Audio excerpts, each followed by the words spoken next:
Assalamualaikum warahmatullahi wabarakatuh. Selamat sore semuanya. Hari ini kita baru masuk ke pertemuan 5 ya, karena libur tanggal 2 April pekan lalu.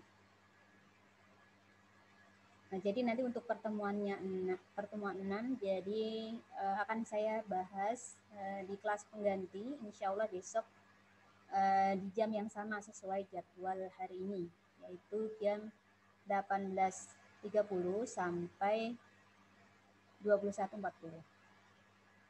Yaitu nanti pertemuan 6 insya Allah besok. Dan untuk minggu depan itu adalah nanti kita tatap muka secara daring dengan menggunakan Zoom. Nanti ketika minggu depan itu pertemuan 7 ya. Jadi hitungannya pertemuan 7. Berarti memang sesuai jadwal kita harus tatap muka secara daring untuk review materi dan kuis. Jadi review materinya itu nanti berupa kuis. Jadi nanti mungkin insya Allah akan saya bagikan link Zoom-nya minggu depan ya. Nanti untuk link kuisnya akan saya bagikan di chat Zoom. Jadi tidak saya bagikan ke WA, tapi saya bagikan ke Zoom. Namun demikian saya lihat kondisinya juga. Nanti jikalau tidak memungkinkan, ya nanti tidak ada apa-apa. Nanti mungkin saya akan upload saja di aplikasi MyBest. Namun kalau aplikasi MyBest dalam kondisi down terus ya, seperti minggu-minggu ini, ya apa boleh buat, berarti kita memang harus daring secara tatap muka menggunakan Zoom. Silakan minggu depan persiapkan Zoom-nya. Jikalau memungkinkan nanti menggunakan Zoom. Karena apa? Takutnya nanti aplikasi MyBest-nya bermasalah seperti minggu ini. Down ya, dari hari Senin sampai hari hari Jumat. Oke, hari ini pertemuan 5, pokok bahasannya mengenai UML. Saya rasa kalian tidak asing lagi apa yang dimaksud dengan UML ini, karena kalian di semester 3 kemarin mendapatkan mata kuliah PSBO ya. Nah, itu sudah dikupas secara mendalam, secara detail di mata kuliah PSBO. Nah, di sini nanti pembahasannya hanya sekedar review saja secara global, mengingatkan kembali apa yang sudah kalian pelajari semester kemarin di semester 3 ya, di mata kuliah PSBO. Tentunya kalian sudah paham bagaimana konsep pembuatannya, kemudian menggunakan tools apa saja yang bisa digunakan untuk membuat diagram UML. Jadi diagram UML ini adalah salah satu diagram yang nanti digunakan untuk memodelkan sebuah sistem dari segi apa? Modelingnya, pemodelannya, desainnya, rancangannya, dari segi arsitekturnya atau proses bisnis sebuah sistem. Proses berjalannya sebuah sistem itu nanti akan digambarkan dengan menggunakan diagram UML. Nah, itu yang review sedikit yang kalian pelajari di semester 3 lalu. Oke, terminologi tentang UML. Apa itu sih sebenarnya UML? Nah, UML ini tadi sudah saya singgung, bahwa UML ini adalah sebuah diagram. Nah, sebuah diagram yang digunakan untuk membuat rancangan pemrograman berbasis objek oriented. Nah, fungsinya untuk apa? Jadi diagramnya untuk memodelkan pemrograman berbasis objek oriented. Nah, fungsi utamanya untuk apa? Untuk menggambarkan proses berjalannya sistem yang akan dibuat atau proses bisnis sebuah sistem yang akan dibuat nanti. Nah, ini tentunya rancangannya atau diagramnya itu nanti bisa kita lihat secara visual. Seperti itu. Nah, ini kaitannya dengan apa itu sebuah UML.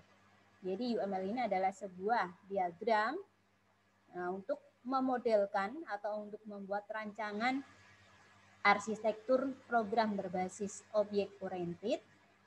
Nah, fungsinya untuk menggambarkan proses berjalannya sistem yang akan dibuat atau proses bisnis sebuah sistem yang akan dibuat oleh tim developer. Seperti itu. Ini pengertian dari diagram UML. Nah, sekarang pengertiannya sudah. Nah, bagaimana ini pembuatannya, Bu? Menggunakan tools apa saja pembuatannya? Nah, pembuatannya nanti bisa menggunakan visual paradigma. Kalau saya pribadi menggunakan visual paradigma ya, versi 8. Bisa juga nanti menggunakan arsitektur enterprise. Biasanya kalian makanya yaitu ya, atau bisa juga nggak punya arsitektur enterprise, misalnya menggunakan Visio atau Microsoft Word. Kalau Microsoft Word kasihan ya, jadi membuatnya agak repot. Sebenarnya yang paling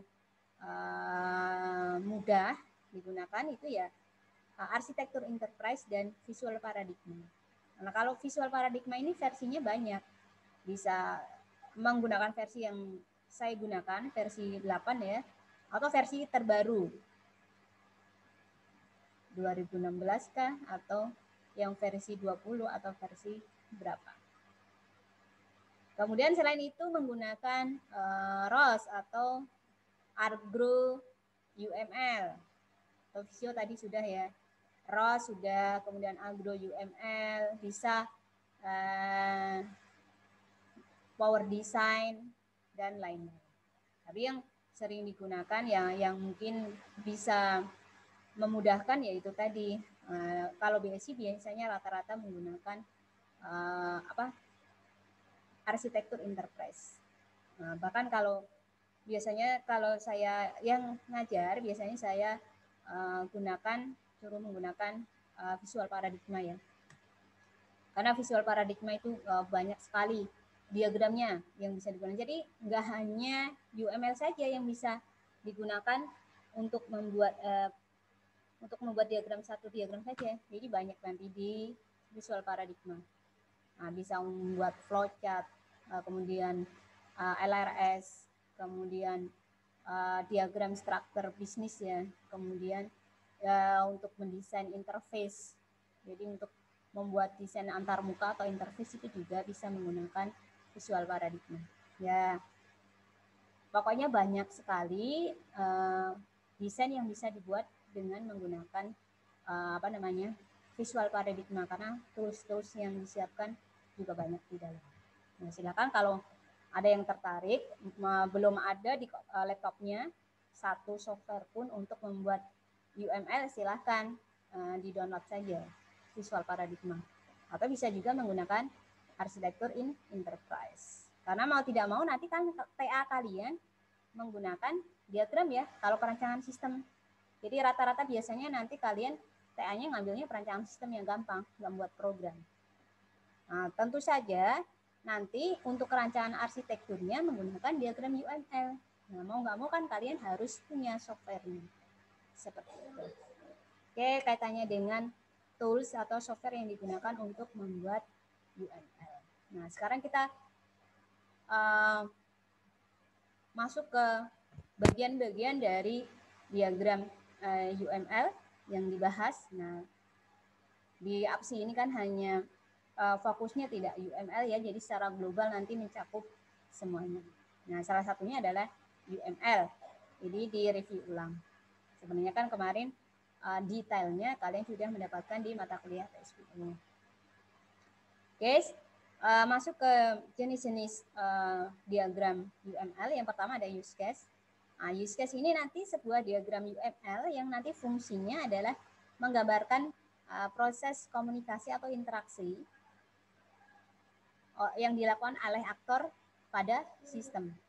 Jadi aktor di sini berinteraksi dengan sistem. Kebetulan kalau sistemnya berbasis komputer, seperti itu. Nah, namun kalau sistemnya tidak berbasis komputer, ya tetap saja di sini sistem di sini bukan komputer ya, tapi sistem yang sesungguhnya. Nah, misalnya sistem penjualan offline. Nah, misalnya di sini kasusnya apa? Kasusnya seorang pelanggan melakukan pembelian di pasar lokal. Nah, itu kan sistemnya berarti penjualan offline ya. Jadi di sini nggak ada sistem, tidak ada komputer yang digunakan. Jadi si pelanggan ini berjalan langsung menuju ke lokasi. Jadi berjalan ke pasar. Jadi membeli langsung face to face dengan para pedagang. Beda dengan penjualan online. Kalau penjualan online tentu saja ada media komputer yang digunakan. Seperti itu. Kemudian fakta yang kedua di sini bahwa use case itu menggambarkan apa yang dilakukan sistem dari perspektif user. Ya, nanti sebelum penggambaran use case-nya dibuat skenario-nya dulu. Skenario ini apa sih sebenarnya? Skenario di sini adalah gambaran perilaku sistem seperti itu.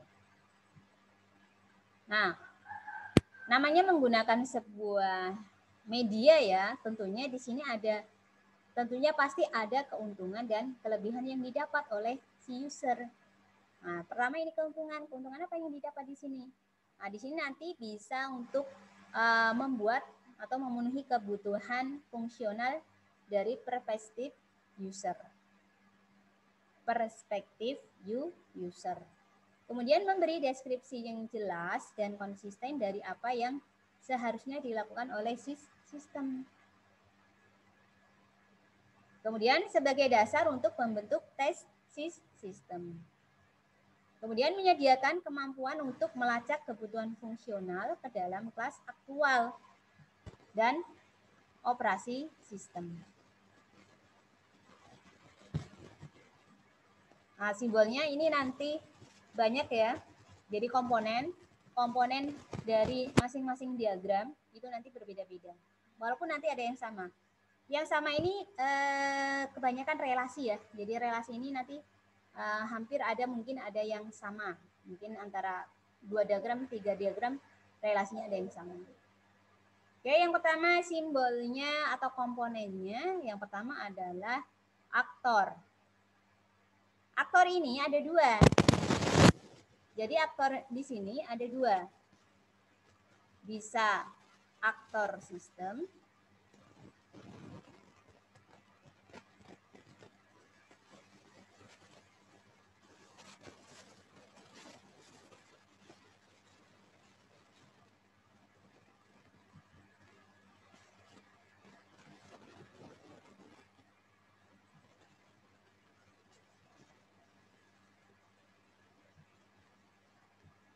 bisa di sini aktor sistem.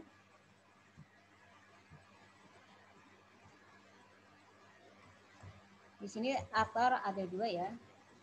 Aktor itu ada 2.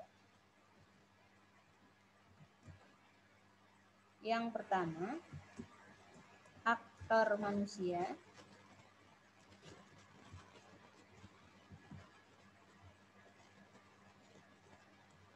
Nah, manusia ini kan banyak ya, bisa mahasiswa, bisa customer, kemudian bisa direktur, bisa dosen, dan lain sebagainya. Bisa dosen, bisa customer, tergantung sistemnya yang dibuat, dan lain-lain. Kemudian yang kedua, aktor sistem. Nah, aktor sistem ini kalian biasanya jarang yang ingat. Apa saja yang termasuk aktor sistem? Di sini nanti ada printer, kemudian prosesor. Selain prosesor bisa CCTV. Kemudian palang parkir ya. Yang otomatis maksudnya. Email. kemudian HTTP, dan HTTP, dan lain-lain. Nah, yang akan kalau aktor manusia kalian sudah paham semua. Namun kalau aktor sistem, kenapa di sini disebut aktor sistem? Aktor sistem ini dikatakan sebagai aktor sistem karena dia bisa melakukan kegiatan layaknya seperti manusia. Saya contohkan dua saja di sini. Misalnya di sini printer. Kenapa dia dikatakan bisa melakukan seperti manusia? Ya, printer ini adalah tugasnya mencetak dokumen ya. Sepakat di sini? Printer di sini adalah untuk mencetak dokumen. Ya, sepakat. Jadi printer di sini adalah untuk mencetak dokumen. Nah, di sini logikanya yang bisa mencetak itu adalah manusia. Iya enggak? Ya, nah ini sistem bisa ya, makanya dikatakan sebagai aktor sistem, pelaku. Yang kedua, saya contohkan adalah prosesor. Sepakat bahwa semua komputer itu mempunyai prosesor. Nah, prosesor ini fungsi utamanya untuk apa? Untuk mengolah data. Logika kita yang bisa mengolah data itu siapa? Manusia. Nah, bisa dipahami saya rasa. Kemudian yang ketiga saya tambah lagi contohnya yaitu CCTV. Kenapa CCTV di sini disebut sebagai aktor sistem, Bu? Ya, karena CCTV ini bisa merekam kegiatan kita. Nah, misalnya kita ada di ruangan A. Nah, dari jam 18.30 sampai 21.40. Nah, CCTV ini bisa merekam semua kegiatan kita dari awal hingga kegiatan selesai. Nah, yang bisa merekam kegiatan itu sebenarnya siapa? Manusia. Makanya di sini disebut sebagai aktor sistem. Bisa dipahami ya? Oke, kembali ke slide.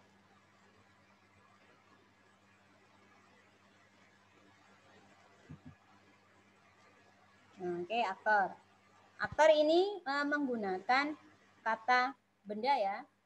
Jadi aktor ini nanti menggunakan kata benda. Beda dengan use case. Use case nanti menggunakan kata kerja. Nah, bentuknya seperti ini, use case. Kemudian binary system. Nah, binary system ini. Nah, bentuknya kotak seperti ini. Ini menggambarkan program atau sebuah sistem atau sebuah aplikasi.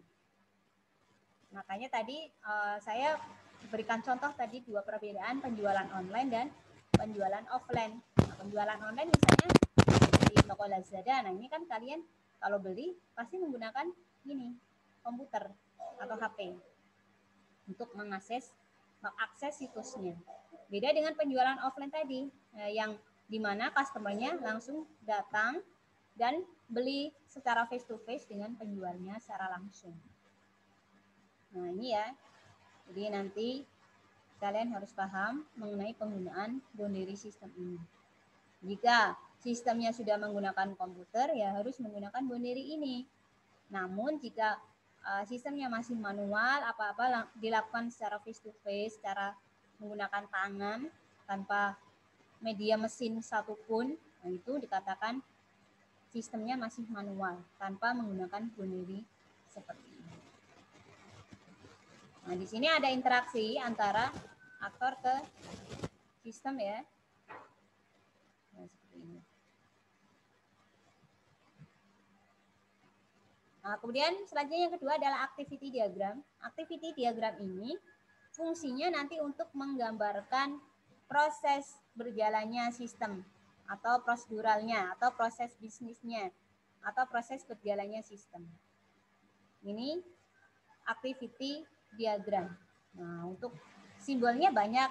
Nanti ada activity, ada start point, ada end point, kemudian ada relasi asosiatif dan lain-lain. Nah, untuk simbol nggak usah dibahas karena memang kemarin kalian sudah mempelajarinya secara detail di mata kuliah PSBU. Kan dari awal tadi saya katakan ini hanya sekedar review saja dari pembelajaran yang sudah kalian dapat di semester lalu. Ya, ini contoh sistemnya. Di sini adalah pemesanan yang dilakukan oleh customer ya. Oke, pertama di sini menerima pesanan. Nah, di sini nanti ada simbol apa ini? Fork ya. Jadi fork ini memecah atau melakukan percabangan kegiatan. Dari satu kegiatan dipecah menjadi dua, yaitu yang pertama mengisi pesanan dan mengirim invoice. Ya, katakanlah di sini aktornya siapa? Kalau kondisinya seperti ini, ya bisa kasir, bisa bagian administrasi ya yang mengurusi pemesanan. Nah, di sini ketika mengisi pesanan, di sini ada proses pengambilan keputusan menggunakan decision ya. Nah, di sini apa? Di sini bisa dipilih jenis pengirimannya, pengiriman semalam atau pengiriman biasa. Jadi ini pengiriman yang secara instan, cepat, atau pengiriman reguler biasa aja. Nah, setelah dipilih ya sudah nanti pesanannya selesai. Nah, tapi ketika ketika menerima si bagian petugasnya di sini tadi kegiatannya adalah melakukan percabangan. Yang pertama mengisi pesanan, yang kedua mengirim invoice dan menerima pembayaran. Nah, ini kan sebenarnya lebih enak menggunakan Swimline ya. Jadi di sini nanti adalah customer-nya, di sini ada kasirnya. Jadi kasir di sini mengisi pesanan. Ini bagian sini ya, mengisi pesanan, kemudian dia memilih jenis pesanannya. Nah, kemudian di sini si kasirnya mengirimkan invoice dan menerima pembayaran dari si customer. Nah, sebenarnya dibuat seperti ini nggak apa-apa, activity diagram, namun kan lebih jelas kalau di sini diidentifikasikan menggunakan Swimline ya. Di sini ada customer dan di sini ada kasir atau bagian administrasi. Nah, kemudian yang ketiga kelas diagram. Nah, kelas diagram ini fungsinya adalah untuk menggambarkan objek-objek yang ada dalam sistem dan dihubungkan dengan biasanya menggunakan asosiasi untuk menghubungkan dari objek satu ke objek lainnya. Nah, ini kelas diagram. Jadi kelas diagram ini menggambarkan objek-objek dari sistem yang digunakan. Tentunya objek-objek yang bertransaksi, bukan yang tidak bertransaksi. Jadi yang tidak bertransaksi nggak usah digambarkan nanti. Jadi yang ada transaksinya saja. Oke, ini kelas diagram.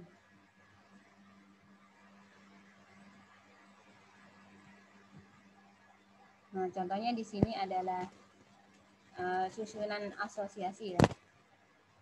Ini asosiasi pasif ya. Jadi asosiasi itu ada dua.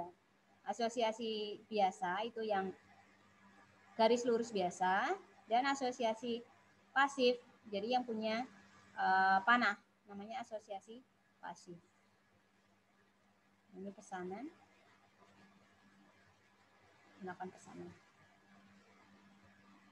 Nah, kemudian yang ketiga contoh susunan, yang ketiga adalah sequence diagram.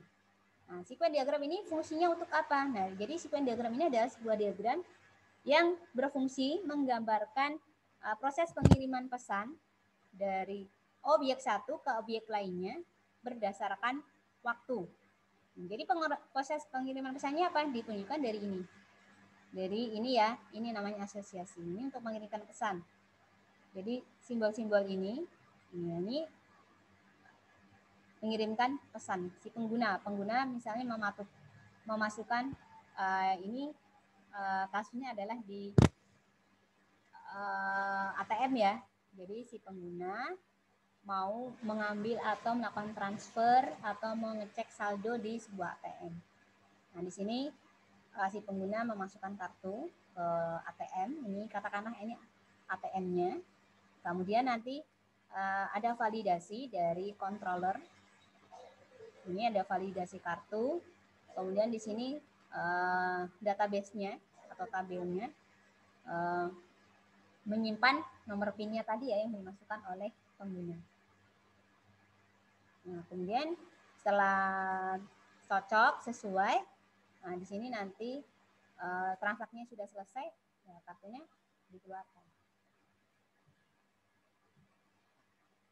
Nah, selanjutnya yang ke berapa tadi? Keempat. Komponen diagram.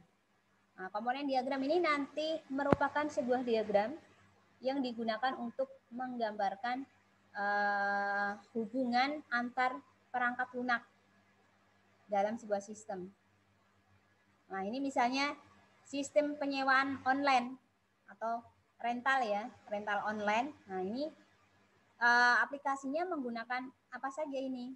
Komponennya ada apa saja? Oh, misalnya menggunakan bahasa pemrograman CSS, kemudian jQuery untuk database-nya, kemudian ada PHP, HTML, terus JavaScript, Bootstrap, servernya pakai apa? Exa misalnya. Kemudian sistem operasinya pakai apa? Pakai Windows. Database-nya pakai apa? Database SQL. Nah, ini untuk menggambarkan komponen-komponen perangkat lunak yang digunakan untuk membuat sebuah program. Nah, jika komponen tadi adalah menggambarkan piranti lunaknya, deployment ini kebaliknya. Jadi untuk menggambarkan susunan fisik atau hardware sebuah sistem. Jadi yang membungkus sebuah sistem ya.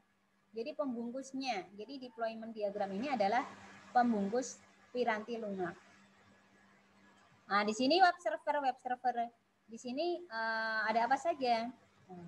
Web server tentunya bisa dipilih ya. Ada XMPP, ada Apache dan lain-lain. Nah, di sini seharusnya bukan web server, di sini adalah client server. Jadi client server itu nanti ada software untuk ngoding, kemudian ada SO-nya, sistem operasinya, kalian menggunakan Windows atau iOS atau Android. Terus kemudian media lain misalnya untuk membuat gambar, ada Photoshop dan lain-lain. Nah, ini client server, bukan web server. Nah, nanti di sini baru dibuat servernya. Saya contohkan begini ya. Ini salah contohnya. Saya contohkan sendiri. Untuk deployment. Nah, ini saya menggunakan Visual Paradigma ya. Deployment diagram.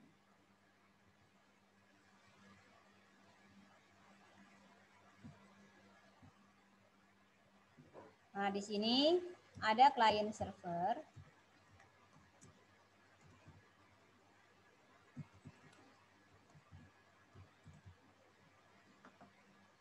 Nah, client server ini apa saja? Nah, client server ini gambarannya adalah kalian ketika membuat program, kalian kan membuat web nih, kalian membuat web itu butuh apa saja komponennya. Jadi client server ini pembungkusnya. Judulnya kan kita akan membuat deployment diagram. Nah, deployment ini terdiri dari komponen node atau pembungkus komponen. Nah, di sini ada client server yang pertama yang dibungkus apa saja. Di sini nanti ada misalnya software untuk membuat codingan, misalnya Dreamweaver versi berapa terserah. Kemudian selain Dreamweaver apalagi? Sistem operasinya apa? Kalian menggunakan misalnya Windows 7 atau Windows 8 atau iOS atau Android.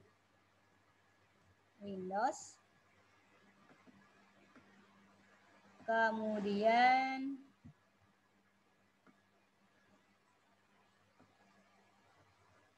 misalnya kalian membuat gambar sendiri menggunakan Photoshop, ini bisa ditambahkan.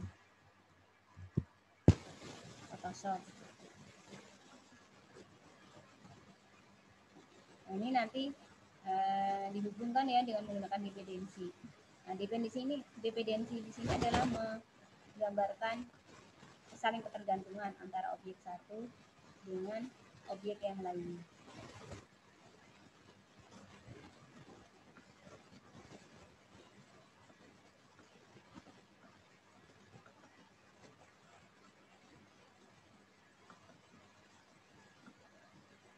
Ini jadi dihubungkan. Nah, kemudian yang kedua adalah web server. Web server. Nah, web server ini apa? Menggunakan software apa nih? Oh, misalnya menggunakan XAMPP atau apa itu?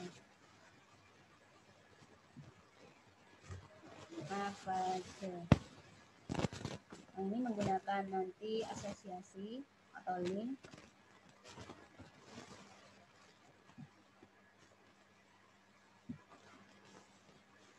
Nah, ini nanti ada keterangannya apa? Keterangannya ada text request.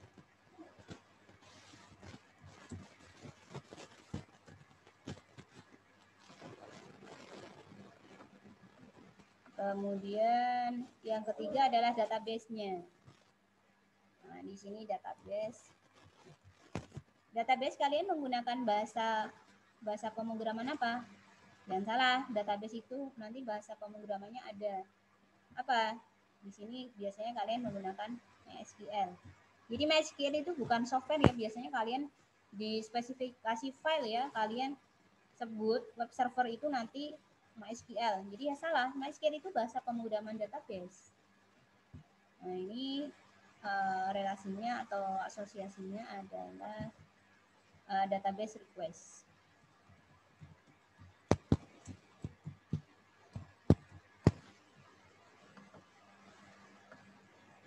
Ini database request. Nah, ini bisa juga kalau misalnya program kalian ada cetak dokumen, misalnya struk ya. Nah, misalnya kalau program penjualan itu kan biasanya bisa cetak laporan, cetak struk ya, struk penjualan. Nah, di sini bisa ditambahkan printer. Nah, di sini printer.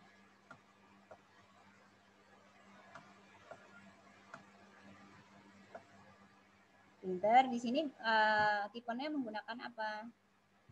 Misalnya Epson.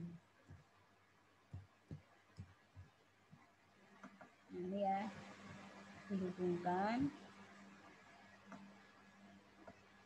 cetak dokumen atau cetak laporan.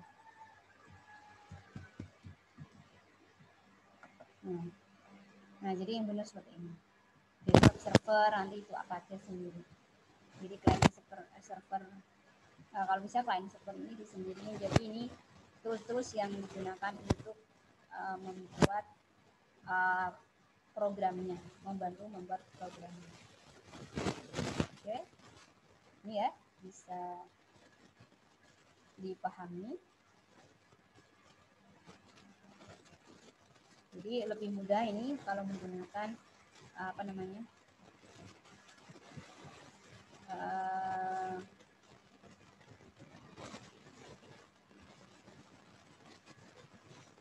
visual paradigm. Oke, saya kembali ke slide.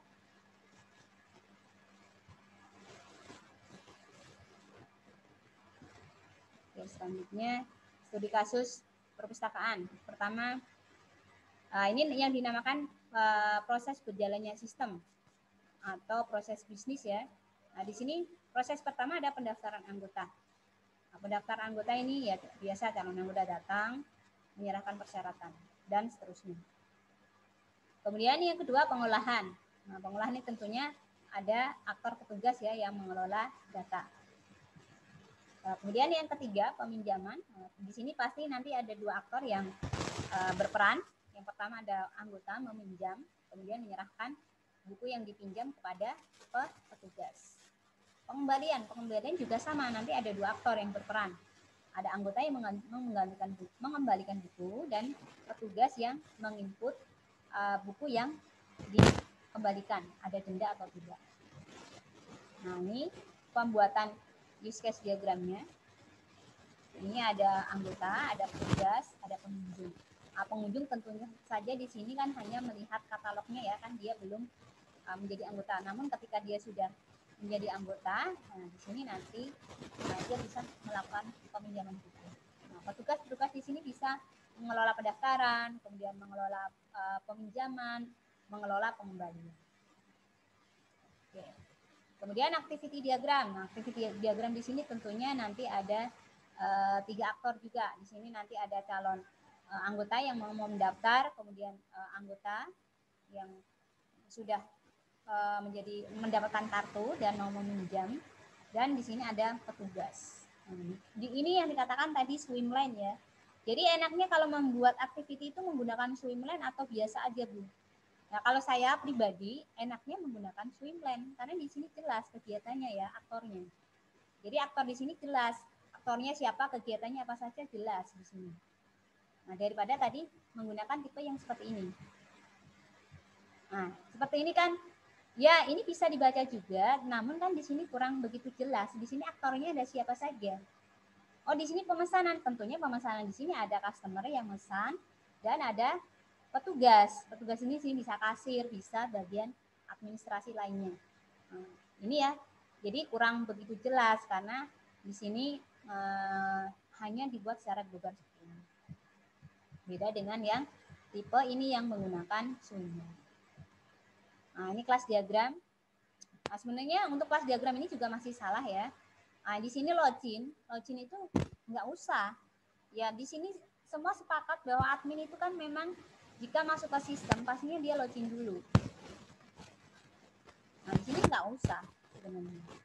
Kemudian perpusnya ini juga nggak usah. Jadi di sini langsung komponen utamanya saja, ada buku yang dipinjam, ada anggota yang meminjam, ada petugas yang mengelola peminjaman, ada nanti pengembalian, ada peminjaman, ada pengembalian, ada denda. Nah, kalau untuk relasinya sudah benar, cuma di sini yang harus dihapus di sini adalah perpusnya dan login admin, ini nggak usah ya, dihapus seperti itu. Nah, kemudian sekuen diagramnya. Nah, sekuen diagram ini tadi kan menggambarkan proses peminjamannya, proses pengiriman pesan. Nah, di sini pustakawan mengelola pendaftaran anggota ya, atau di sini bisa juga calon anggota mau mendaftar. Nah, di sini ada pustakawan, itu boleh juga dibuat seperti itu. Atau di sini judulnya di sini si pustakawan atau petugas mengelola pendaftaran anggota. Nah, di sini nanti ada form pendaftaran anggota, kemudian di sini ada controllernya. Controller di sini adalah fungsinya untuk apa? Untuk menghubungkan form ini atau boundary class dengan entity class. Di mana entity class ini adalah database-nya. Jadi di sini judulnya ada pendaftaran, berarti di sini database untuk menyimpan data si anggota, pendaftaran anggota tadi. Ini ya, jadi nanti bisa input ID mungkin, input nama, alamat, dan lain sebagainya di form pendaftaran. Nah, di sini nanti datanya disimpan di database. Nah, ini cara membuat sekuen diagram. Pertanyaannya, ini kan sudah menggunakan sistem. Ini menggunakan simbol boundary class, kemudian control class, dan entity class. Nah, pertanyaannya kalau sistemnya masih manual gimana, Bu? Kalau misalnya sistemnya masih manual, nanti menggunakan lifeline, jadi kotak ya, kotak persekitannya. Jadi kalau sistemnya masih manual, nanti menggunakan lifeline. Nah, ini contoh tools atau software yang bisa digunakan untuk membuat UML. Ini adalah arsitektur enterprise. Nah, jadi gambarannya seperti ini.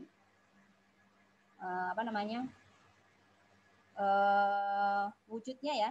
Nah, mungkin kalian menggunakan ini, namun ada juga mungkin yang menggunakan lain. Nah, ini cara pembuatannya gampang kok seperti ini. Jadi pertama dibuka dulu menu utamanya.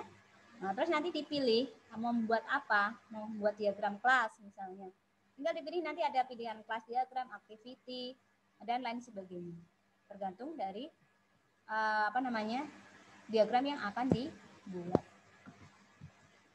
Nah, udah pertama cara pembuatannya tinggal dihidupkan software arsitektur enterprise-nya, kemudian dibuka inventory-nya, project-nya, atau membuat baru ya silahkan. Nah, terus dipilih diagramnya apa yang mau dibuat. Nah, ini. Terus kemudian nanti klik add untuk membuat baru ya. Tapi kalau sudah ada ya nggak usah seperti itu. Nah, kemudian baru dipilih diagram yang akan dibuat. Oh, activity. Dipilih, ya sudah. Nanti tinggal dibuat seperti itu. Nah, itu kalau menggunakan software in enterprise. Nah, beda lagi kalau menggunakan software ini, visual paradigma. Nah, kalau paradigma ya sama, ya tinggal dihidupkan visual paradigmanya. Nah, di sini nanti bisa dipilih. Ini diagram yang mau dibuat yang mana. Ini saya rasa lebih gampang daripada arsitektur enterprise, tapi sama aja kok, sama-sama gampang. Nah, terserah kalian mudah yang mana seperti itu. Kalau saya sih menggunakan ini, saya mudah pakai ini. Karena selain UML di sini juga nanti bisa menggambar diagram yang lain ya. Di sini seperti untuk membuat DFD, ada kemudian membuat struktur organisasi, juga ada bisnis proses, ada untuk membuat IRD dan LRS juga ada ini di database-nya. Dan untuk membuat misalnya user interface, ya ini untuk membuat desain user interface. Nah, biasanya nanti kalau TA kan di bab 3 ya untuk program, di bab 4 untuk perancangan sistem. Nah, ini silakan mau pakai yang manapun, semuanya mudah, terserah mau dipakai, kalian mau pakai yang mana untuk softwarenya. Nah, ini bisa di-download juga di Google ya. Tapi biasanya trial ya. Kalau kalian tidak dapat tracknya kan biasanya trial. Ya, supaya tidak trial ya kalian harus dapat trackannya. Oke, itu untuk materi hari ini mengenai UML. Oke, silahkan untuk materi hari ini mengenai UML, silahkan jika ada pertanyaan mengenai diagram UML ya. Ini kan hanya review saja karena materinya kalian sudah mendapatkan di semester 3 kemarin. Oke, demikian materi yang bisa saya sampaikan hari ini. Jika ada pertanyaan bisa langsung didiskusikan di forum seperti biasa. Himbauan saya kemarin-kemarin. Nah, silahkan bisa didiskusikan jika ada yang belum jelas. Nah, untuk tugas silahkan saya tidak membebani kalian. Saya tugas justru meringankan ya. Silakan upload tugas sesuai dengan instruksi yang saya berikan. Jika tugas yang saya berikan kalian masih anggap berat ya, monggo silahkan. Bagi saya, tugas saya itu sangat meringankan sekali. Saya hanya memberikan satu jenis saja tugas. Dan pengumpulannya dibuat sebanyak mungkin. Ya, supaya apa? Supaya nilainya memenuhi, karena dalam satu mata kuliah nilai tugas itu yang diambil adalah lebih dari 5 kali ya, 5 kali atau 5 jenis. Jadi tugas berbeda-beda. Nah, daripada itu kan kalian mendapatkan mendapatkan mata kuliah di semester 4 ini kan banyak. Jadi tidak hanya mata kuliah saya. Jadi untuk itu saya berusaha untuk meringankan beban tugas perkuliahan kalian. Nah, makanya saya ringkas menjadi satu jenis tugas saja. Yang semula tadi saya harus memberikan kalian 5 jenis tugas yang berbeda. Nah, saya rasa saya cukup meringankan. Kalau bagi kalian memberatkan itu ya mungkin karena kalian terlalu malas sebagai mahasiswa. Jadi mahasiswa itu ya memang tugasnya ya belajar dan membuat tugas. Beda dengan dosen. Dosen itu ya sesuai tugasnya juga, mengajar dan memberikan tugas. Oke? Silakan untuk tugas ya, silakan kalau mau mengumpulkan ya silakan, kalau tidak ya silakan. Jadi nanti saya tidak terlalu memberatkan kalian ya. Dan saya memberikan tugas nilai apa adanya sesuai dengan hasil kerja kalian. Ya, jika rajin mengumpulkan ya insya Allah nilainya memenuhi. Tapi jikalau menganggap bahwa tugas saya tidak penting, ya sudah. Kalau memberatkan, saya rasa tidak memberatkan. Karena tadi sudah saya jelaskan tugas-tugas yang harus penuhi dalam satu mata kuliah. Nah, saya rasa kalau kalian menganggap berat itu salah besar.